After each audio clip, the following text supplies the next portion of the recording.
Welcome to Signal Soundbytes. I'm Brandon Peña, editor-in-chief of the Signal, and on today's episode, we will be talking about the Robert Muller investigation, the new residential dorms here on campus being named, and Signal Soundoff.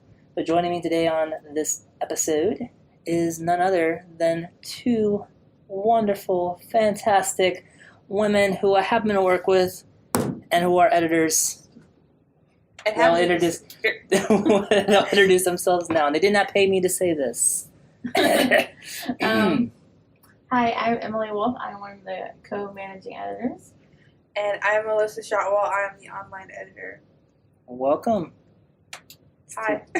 I'm sorry. What's up with it, yo? What's up with it, yo? Yeet. All right. To start a podcast when we just have seen each other the last 3 hours and had lunch. Yeah, it's so weird. But, you want to tell that story? It's kind of funny. Really? We're going to do this? This will be my sound off. Okay, your sound off? Yeah. All right. Good Samaritan sound off. Good Samaritan sound. All right, so after a near 2-year investigation by Special Counsel Robert Muller, the summary of findings released by Attorney General William Barr concludes President Donald Trump's campaign and associates did not conspire with the Russian government. Barr stated from the report, quote, does not conclude that the president committed a crime. It also does not exonerate him.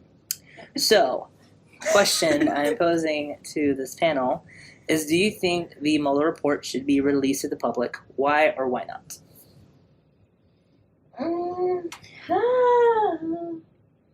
Part of me is like, yes, obviously it needs to be released to the public, but also part of me is like, I don't trust the public. So, what is that? But I think it should be released to the public. Just maybe not all at once. Like, do it in stages, because I think if you release the whole report all at once, I think it's a little too much to, like, take in, so you need to, like, break it down piece by piece. I agree with that. I didn't come into this conversation with that thought. I'm like, that's a good idea, Emily. Yeah, I do think it should be released to the public, and like she said, in pieces. That way, one part, like 3/5 of the way, doesn't make all the headlines. Like, well, what about the first part of it and the second part? And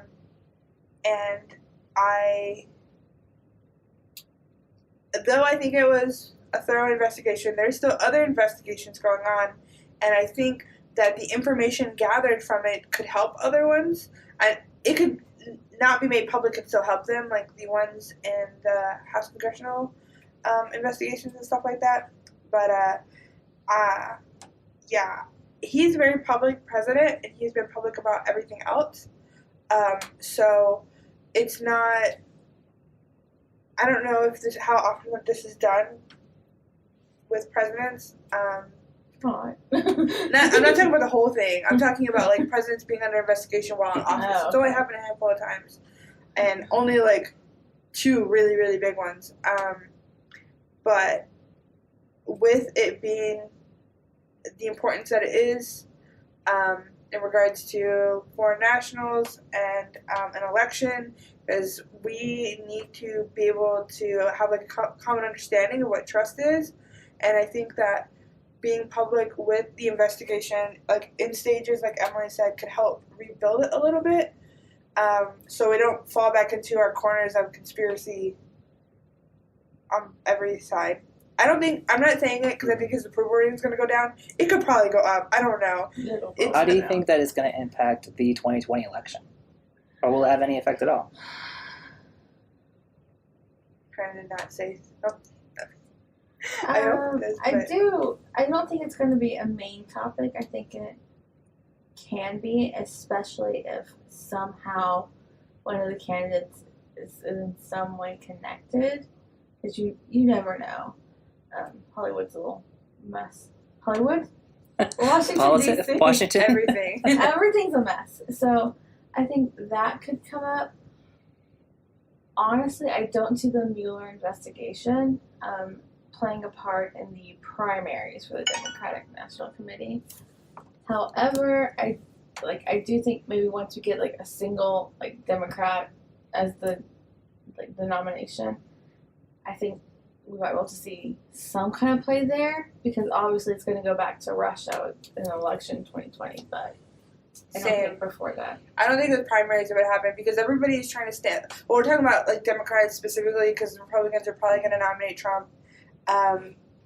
But with the Democrats, they're all trying to stand out in different ways, like by choosing specific issues and certain branding. So if they switch to the investigation as being their platform of taking this person down and defeating him, I guess, in the elections, I don't see them getting even the nomination. Like, I feel like that would hurt more than help because they're trying to get middle people that are on the fence about it and tired of hearing about it. And it would be more beneficial for candidates to focus on things like reform policies and climate change and stuff like that. All right. Well, speaking of stuff like that, but not stuff like that, with the Residence Hall set to open on campus this August, a name has been determined for it. Earlier this month, the name was revealed to be Hunter's Hall. So, what are your thoughts on this name? I like alliteration most of the time. I think it's fun. Most of the time. Yeah. Most of the time. I didn't really care for this one. There was one that was The Nest, and I like that a lot. The Nest? The Nest. I know some people didn't like it, but I was one of the lovers of the name. Yeah, Hunter's Hall was one of the weakest ones. Baby making place. I'm just saying. I mean, you're not wrong. I don't know. It is college. I am a big fan of the traditional resident hall, aka dorm names. Let's just call it what it is. It's a dorm. And so I do like it when it's named after people, not a mascot that, to be completely honest, might change. It very well may change. So I think they should have gone with either, like, I don't know, the first president. Or an astronaut or something. Or an astronaut. Honestly, I think, like, Staples would have been, like, kind of cute because, I don't know, I just think it would have kind of, because like, he was just here for so freaking long. But I don't know, I like the name. Like, I don't like naming it after the mascot. That's, to me, so dumb. Because you don't see any other major university doing that. I'm sorry. There's no Reveille Hall at A&M. What is theirs? There's a kabillion. I lived in Kruger. Oh. That's where I lived. So they're named after famous monsters? No. My dad made that joke as well. I'm glad to. Alyssa with the dad jokes. Yeah. But no, I'm going to rewrite my bio. But yeah, that's how, I have a very strong opinion on this name. I hate it. The strongest emotion I have towards a name is like if you smell something bad and your face changes, like, like that's it. Like, I'm not impassioned about it at all. I'm just like, that's the decision you made. You made worse ones. You made better ones. It just seems very childish and like something that junior high would pick. I mean, Like a playroom? Yes! I mean, never mind. Oh. You need to stop making it sound like big making areas, girl. I'm just saying. I mean, I don't think of always the nest like that though, because I do think of it as also like when people leave. Maybe I'm arguing against the nest now. When people leave home, they leave the nest, and you're gonna go to another nest. And then when I was little, my mom when they go to another nest, it's because they're having a family. They're oh making my a family. god, not like that. So and my sister wouldn't. It's falling apart. Yeah. When my sister Nest would is a brush her bad hair, idea, guys. when my sister Not wouldn't good brush for her that. hair, my mom would be like, "Your hair looks like a nest." So I guess it has like a lot of negative connotations. Like a rat's nest. Yep, my mom said that to me too. Jeez, I wonder why they didn't pick it.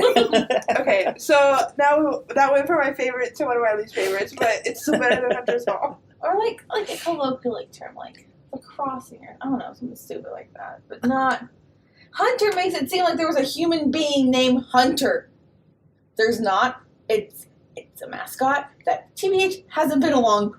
It hasn't been around for very long. That's kind of like The my block. only. Bring back Blocky. Like, I don't mind the alliteration. I like it has alliteration. My only thing is that Hunter hasn't been around for longer than like 5 or so years. So it doesn't make sense to name a whole building after him. Maybe if he was here, like, Some students have been here for longer. like 40 years or so, like, sure. I'm a student that's been here longer. Like, if Hunter was here for like 40-some years or so, like, sure, yeah, I can understand that. But he's only been here 5 years. It doesn't make sense to kind of name it after him. you could have even just used hawks. Like, you could have just used that as some form of word in there. But naming it Hunter, it's very... Oh, there was another one called Hawk's Landing. Hawk's Landing is something else. Yeah, that's already here. That's already here, and I also hate that. What is that? So that's like the... URC 40. Yeah. UFA. Oh, yeah, that's what it sounds familiar. Scratch that. Well, they already took that from us. But it would have been a good name if... No. Well, it would have been better than Hunter's Hall, would it not? I just don't... Get away from the mascot when you're naming things, guys. Please. Well, Mascots change. It could still not have to do with the mascot, because, I mean, we're also, like, could be surrounded around, like, an animal in a nature preserve and stuff like that. The preserve! That sounds like food. The preservatives. No, I'm good. I'm great. I'm sorry. I want to take off... I keep adding things and then taking it away. I want to take off the block, because it sounds like you're in jail, like the jail block. Oh, my God. All right, Hot block tango. Oh, there you go. All right, so clearly we're not very fans of this name, but hey, maybe it'll grow on us. Who knows? No, it is not exonerated. No. No. Well, we already started sounding off, so let's continue it. So it's that time again, the time where we get 1 minute to sound off on one thing that is bothering us or exciting us as of late, whether it's the construction of roadways or the removal of bulletin spaces on campus. This is your time to just let it out. So, what do you want to sound off on this week? Can I go first on this one? You can go first. Wait, are you talking about the woman? No, I'm talking about Pretty Little Liars. Oh my God. You should talk about that on the other podcast, because I have some... Never mind. I was talking about whatever podcast or podcast we want to talk about it on. So, after our Signal meeting today, we were walking to the cafeteria. Waltzing to the cafeteria. Yes, like through the atrium, on our way to the cafeteria, and a kind soul stopped us and said, "Have you guys eaten lunch?" And I was kind of startled, because I thought she was going to sell us something. I know. Or something like that, yeah. And I'll tell her yes. I don't make good financial decisions. And it turned out she had a class presentation that was supposed to be today, and she messed up the date or it got canceled. Some sort of situation in which she had a lot of KFC with her and didn't want it. And she gave it to us. $40 worth. Yeah, she gave us like a bucket and a box of chicken. So we got to eat free lunch today, and it happened on campus, so I'm signing off on it. It was like one of those weird moments that just you don't expect. And see, when she offered it, I was kind of like, this is weird. Should I really take... It's like, you get taught as a child, you don't take anything from strangers. So I'm like... Don't take candy, you can take food. Well, I mean, it kind of falls in the same vein. Like, you're offering me chicken, like, well, that's weird. But no, it was really nice gesture. So that just goes to show you that there are some really great hawks out there. Even if there's all this negative stuff on Twitter. And, as Emily eye rolls as I say hawks. Oh. The more I'm here, the less I was like the name hawk, like the word hawk. It's like, ugh. So what do you want to sound off on? Oh, never mind. Oh, good. Let's get right on. And that's the end of this episode. Thank you guys for listening. I love Pretty Little Liars. I am a big Pretty Little Liar fan.